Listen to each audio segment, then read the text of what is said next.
Hey everybody, it's Elliot and Ron back for another edition of Ask Ron. And also back from a big, great convention.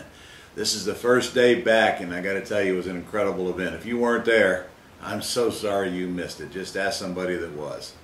First up this week is Linda Kunlife from North Carolina. Linda, sorry about your last name. Her first question is a little bit of a deal she's got for you, Ron. She says she spoke with an owner willing to do a lease option with a 5-year term. He has a HELOC?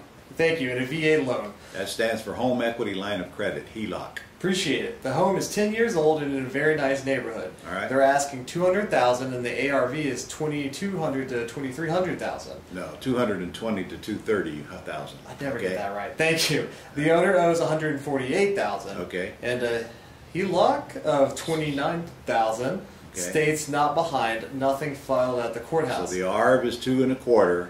Correct. It was 148 on the first. Correct. And a 48 second, which HELOC is a second mortgage. That was 29. 29. Okay, 148 plus 29. So 178, 177. PITI is $1,280 and repairs are less than $5,000. That's good. 1,280 is a good payment. The seller came down to $185,000, but wants them to paint, air clean, and replace the carpet. Also want a 5% deposit from Linda here. All right. They want to move ASAP, so Linda wants to know how to structure that deal as quickly as possible so everybody is happy. All right, Linda, here's the deal. There's no way they're going to get a 5% deposit on a lease purchase, especially if it needs some work. So you're going to go to them and say, I'll give you $185. You will not get 5% down. I'll lease option the property from you, and I'll put somebody in there that will do the paint and carpet where you don't have to, but I can't give you any money down on a house that I do not own. All I can do for you is to make sure, get your payment paid and ultimately get your house cashed out within the next 2 or 3 years or so. And they will probably accept your offer, and if they don't, the only thing left for you to do is sign it up with a 5% deposit. But Linda, if you offer them a 5% deposit, say that's 10 grand, you got to ask yourself, just how much do you think you're going to get down on a lease option tenant buyer when you put somebody in it? You might get more than 10, but for every dollar you give that seller is a dollar you're not going to put in your pocket. And honestly, you're probably going to be working for free if you don't get them down to nothing, or at least little or nothing. So you work on that and make them the offer. You're the seller. You make the rules. They decide whether they want to keep them or live with them or not, especially if they're moving. They'll take your offer. Linda's second question was about the same deal where the gentleman has a VA loan. She asked, can he use a VA loan again while this deal is under lease option? That depends on his entitlement and how much room he's got to borrow. If they lease option this property, after a few months goes by, and it could be up to a year, the lender may give them credit for about 75% of their incoming rent, which is what it is, to go toward their outgoing debt. You do not tell the seller that. You cannot promise the seller that. It's totally up to the new lender when they go get a loan. So you don't know the answer to their question. That's up to them to find out for themselves. But what choice do they have?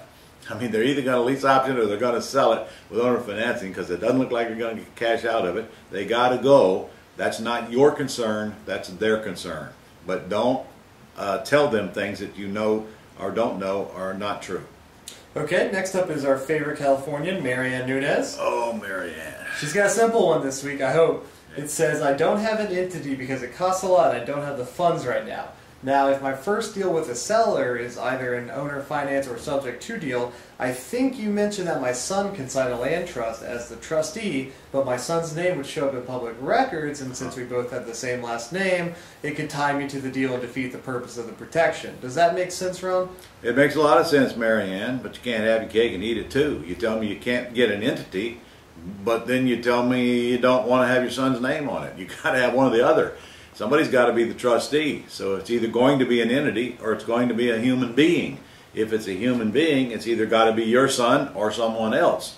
So honestly, it doesn't make any difference really that your son is the trustee. And what if it ties it to you? Who cares? It's better you get the deal done than worry about the entity or the trust and all of that. Just get the deal done. Take title in a land trust, make your son a trustee if you don't know anybody else, but you're still going to need to get an entity to operate in pretty soon, so you might as well consign yourself to that fact. Okay, next up is Cecil Russell out in Texas. Hey, Cecil. Cecil says he just finished with the Control Without Ownership course, and he feels that it won't work in Texas since he's not allowed to collect an assignment fee. Is that true, Ron? Cecil, I don't know who you're listening to. You probably ought to get a hold of John Jackson, who's done 500 assignment fees in Texas. There's nothing stopping you from collecting an assignment fee. What you cannot do in Texas is lease it with an option to buy and then sublease it with an option to buy and collect a non-refundable deposit. What you can do is take title to it with owner financing or get a deed subject to and then lease option it out with a non-refundable deposit. You can only get that deposit if you own it, but there is nothing stopping you from getting an assignment fee in Texas. Okay, next up is another Texan, Debbie Wood. Okay. Debbie says she has a guy ready to deed her his $1.2 million property, which is about to go into foreclosure. The realtor knew about the property because of another realtor. They had the house listed at $800,000, and there is a $48,000 commission that needs to be paid to the initial realtor. The seller needs some upfront money to settle an IRS bill, but the $100,000 they're getting up front is just enough to reimburse Debbie and pay a little upfront to the seller. Debbie said they would pay them up front out of cash or in some at the back, but that could be years. Stop. Do you have any idea? Yeah, before I can answer, do I have any idea, I'd have to say, what are you talking about, Debbie? How can anybody read that question and make any sense out of it? I have no idea where the $100,000 came from to begin with. You didn't tell me. I don't get the relationship between taking over the debt subject to and why there's a $48,000 real estate commission due. There's too many questions left for me to answer that question. If you're taking over the debt, there shouldn't be any real estate commission. If the listing agent didn't bring it to you, or if another agent brought it to you and there is a commission, then you're not going to do this deal if they expect to collect $50,000 up front in cash. So I don't know. There's too many ifs here, and frankly, the more I try to answer it, the more questions that I have. So rephrase that question. Pretend I don't know a thing about your deal, because I do not. Now give me the facts, and I'll give you a decent answer. But I need all of the math and clarity on that question. Okay, write to us back, Debbie, and we'll get you in here next week. For now, Dean Pittman in Nebraska has another question. Hey, Dean. Dean says, I'm pre-qualifying for a conventional loan for an investment property I'm interested in. It's privately owned, in good shape, and rents for $900 and is unlisted. It is currently rented, and I would like to take over the property at a later date if we can agree on a price. I would be a first-time home buyer, so I don't have any skin or savings to show the lender for the loan. Any suggestions on getting this property under contract? Yeah, Dean. You better get trained before you dig yourself into a real trap that takes you a long time to get out of because of what you didn't know. When you say you're going to go get qualified for a loan, if you've been around me a very long time, you know my reaction to that. Go get qualified for a loan is the absolute worst way to buy a piece of real estate and the biggest mistake you can make. Under no circumstances are you to go into a bank and apply for a loan to buy a rental property. You can get all of them you want with no money out of your pocket and absolutely no application to a bank and no risk. It would be very foolish for you to go qualify for that loan you're talking about. As to the second half of your question, I don't really know what you're saying. You say you want to go qualify for a loan, then you say you want to take over the debt later. That makes absolutely no sense to me. So, you and Debbie get together and rephrase your questions a little bit and resubmit them here next week, and maybe I can clarify that. But stay out of that bank, you hear me? Stay out of that bank. All right, guys, I want you guys to write down a date, if you will. November the 14th and the 15th, if you'll jot down those dates right now and set them aside, because I'm going to re-record the Control Without Ownership course, and it's time to update it again. We keep learning so much about, it's not just ACTS, it's Control Without Ownership. And honestly, ACTS is just a small part of that, because it includes lease options and sandwich lease options as well, which is a big part of our business today. So I'm going to update it and re-record it on those 2 days. I'm going to do it here in Jacksonville, and you'll have the chance to either come live or simulcast. You can sit at home and watch it if you can't come live.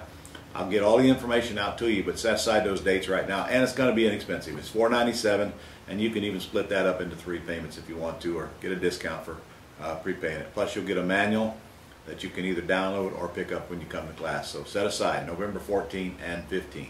Okay? We got one more question this week, Ron. All right. From Christy Nguyen in California. Hi, Chris. She says, I'm looking for an insurance policy for my LLC that makes offers, but the companies I've called... Got it. You need an insurance agent. Write this down, all of you. All of you. This is Chuck Jurgens. I've mentioned his name several times. He was just at a convention, had a booth down there where you should have been. GetProperCoverage.com. GetProperCoverage.com. Chuck will write insurance on any non-owner occupied property.